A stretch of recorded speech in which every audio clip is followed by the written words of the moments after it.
You ever notice that some people seem to want to hang on to stuff that is bothering them?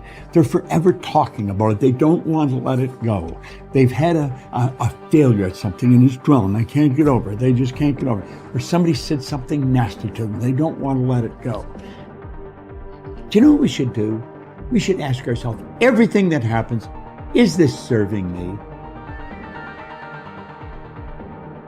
How bad does it have to get? I mean, to what denominator, to what lowest level do you have to reach before people really make up their mind to change? My message is, why wait? I mean, when you're feeling so altered emotionally, you feel so bad, that's the moment you could actually see yourself for the first time, because you're not answering your cell phone, you're not responding to all your texts, you're not watching TV, you're not going out to dinners, you're not calling people back.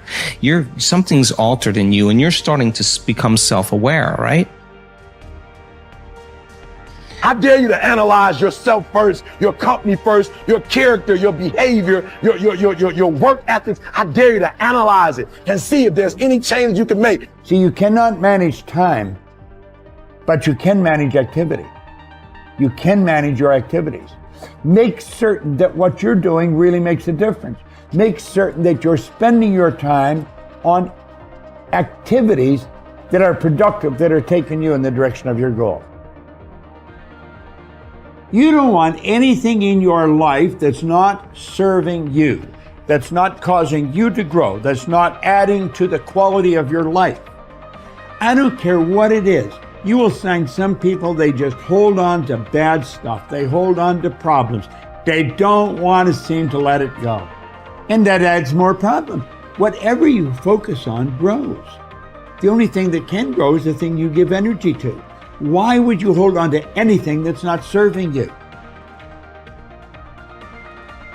I think the other thing that really comes to people's into their power is when they really discover that, each of our days is something that we can also design. Not just design who you're going to be. How are you going to design your day? What's this day going to be about? What's going to get your attention? What's going to get your focus? And what should not be getting your focus is just your inbox, or just what I call browser blackout, clicking around on all these blue links or images, or swiping here and swiping there, and then losing 4 or 5 hours of your day. Because what ends up happening for so many people is they lose 2 or 3 hours to distraction each day, maybe 4 hours of distraction of television a day. And over the course of their lives, now a decade is gone. Your family, to achieve your dreams, to work a little harder, to contribute that thing you always contribute, to learn that skill that you wanted to learn. Like, we have to decide on our days. We have to design them. We have to wake up and decide what this day is going to be about, what's going to get done, what's going to deserve our focus, who will we reach out to, instead of just responding to everybody else's needs. You leverage something called behavioral activation therapy. And that is a whole body of research that says when you act like the person you want to become, it's the most powerful way to change a habit. It's even better therapy than talk therapy, because the action proves to your brain that you're becoming that person. You're seeing the change through the action, and so then the brain catches up and starts to relate to you like a person that's confident, or a person who adores their appearance, or a person that celebrates themselves exactly as they are. We said before that self-confidence comes from positive knowing rather than positive thinking. It is only when you know that you are outstanding in your chosen field that you really feel terrific about yourself, and that you enjoy high levels of self-confidence. Men and women who are good at what they do and who know that they are good at what they do are very different from those who are only average. They walk and talk and dress and behave differently.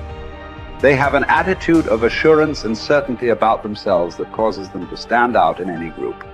They have a deep down sense of self-worth and self-confidence that is evident to everyone around them. The quality of a person's life is in direct proportion to their commitment to excellence, no matter what their chosen field.